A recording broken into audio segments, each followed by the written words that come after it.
Equality is something that we have born, it's a natural right, it's a constitutional right. तो हमें कौन कहता है आसमां पे सुराख नहीं होता? कौन कहता है कि आसमां पे समाज और देश हित में व देश हित में बेटियों की सुरक्षा और सम्मान के लिए दूसरों को दहेज कुप्रथा के खिलाफ जागरूक करूंगी। मैं यह भी शपथ लेती हूँ कि दहेज लेन देन नहीं करेंगे। साथ ही अपने अंदर संस्कार का एक दीप जलाएंगे और लिंग परीक्षण, कन्या भ्रूण हत्या, दहेज प्रथा को समाज से दूर भगाएंगे।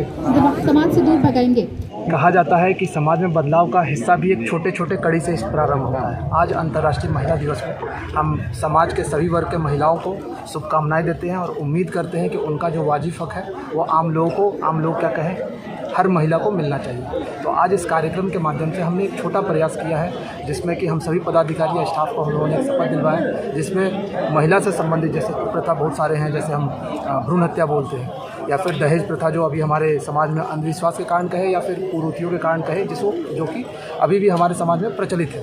तो उस चीज़ को कम करने के लिए हमने एक शपथ किया, क्योंकि ये बाबा भोले का नगरी है या डिस्ट्रिक्ट है, तो इसमें हम एक बाबा के नाम पे ही शपथ लिए, जिससे क्योंकि बहुत सारे लोग धर्म से भी जुड़े होते हैं, तो उससे एक इमोशनल अपील करने की कोशिश की और कोशिश हम लोग करेंगे कि इस तरह का कार्यक्रम बार बार मैं यही बात पे विश्वास करता हूँ कि महिला दिवस एक प्रतीकात्मक है, लेकिन हर दिन हम लोग को प्रयास करना चाहिए कि महिला का जो वाजिब हक है वो उन्हें मिले। अगर वो हम उन्हें देने में समर्थ हो पाए, तो जो हम लोग बोलते हैं कि समाज का 50% आबादी महिलाएं और 50% पुरुष होते हैं, तो उस चीज़ में अगर उनका योगदान भी हम लोग के समानांतर जो महिलाओं पुरुषों की तरह रहता, अगर वो समानांतर में करेंगे तो स्वाभाविक है देश बढ़ेगा। जैसे आप हमारे समक्ष ही आप लोग सभी पत्रकार हैं, बताइए इसमें दिख रहा है कि 7 लोग हैं और 7 के 7 पुरुष हैं, तो ऐसा तो है नहीं कि कोई महिला इस कार्य को करने के लिए कॉम्पिटेंट नहीं है। हम लोग को बस उनके वाजिब हक को अगर हम लोग आवाज़ उठाए और दें तो स्वाभाविक है ये समाज और ज़्यादा बढ़ेगा। और महिलाओं का जो योगदान हम लोग बोलते हैं बार बार कि राष्ट्र निर्माण करें, तो उस राष्ट्र निर्माण में केवल पुरुष ही नहीं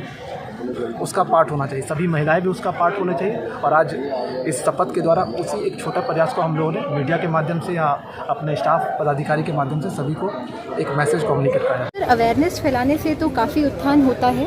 आप जब तक लोगों को बताएंगे ही नहीं कि ये क्या है, वो कैसे जानेंगे? महिलाओं का राइट उनका एक बेसिक राइट है। Right to equality is something that we have born, it's a natural right, it's a constitutional right. तो हमें पर्सनली और प्रोफेशनली ये समझना चाहिए कि हमको महिलाओं के उत्थान के लिए हर दिन काम करना है। सिर्फ एक अंतर्राष्ट्रीय महिला दिवस नहीं है, हमें हर दिन काम करना है। और महिला अपने आप में इतनी सशक्त है कि एक बार वो अपने रूप में आ जाए तो फिर हमें किसी की ज़रूरत नहीं है। और मैं हमेशा एक बात कहती हूँ, मुझे ये लाइन बहुत पसंद है, कौन कहता है आसमां पे सुराख नहीं होता? कौन कहता है कि आसमां पे सुराख नहीं होता? एक पत्थर तो तबीयत से उछालो यार। जय हिंद। तो ये होती है कि आप रिकॉग्नाइज करें कि आपके बीच में महिलाओं की कमी है। ऑफिस में जो मतलब घर पे वो महिला है, वो ऑफिस में शायद कहीं ना कहीं छुप रही है या नहीं आ पा रही है, तो उसकी कोई वजह है। तो अगर हम ये रिकॉग्नाइज कर लेते हैं सबसे पहले, तो फिर हम उसके लिए एक जगह क्रिएट करते हैं।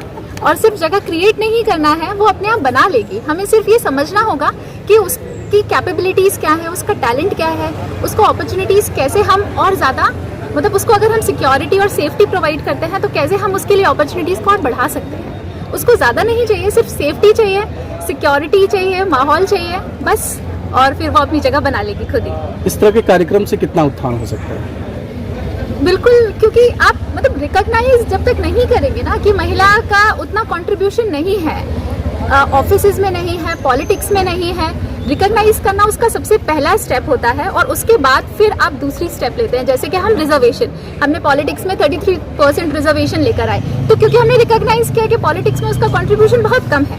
फिर वैसे ही हमारी जब सरकारी नौकरियां निकलती हैं तो उसमें भी महिलाओं को रिजर्वेशन दिया जाता है, या फिर उनकी फीस नहीं लेती हैं। जैसे यूपीएससी का हम फॉर्म भरते हैं तो वो फीस नहीं लेते हैं। तो ये क्या है, एक तरह से हम उनको बढ़ावा देते हैं कि आप ज़्यादा से ज़्यादा आए और उसके लिए कॉम्पीट करें।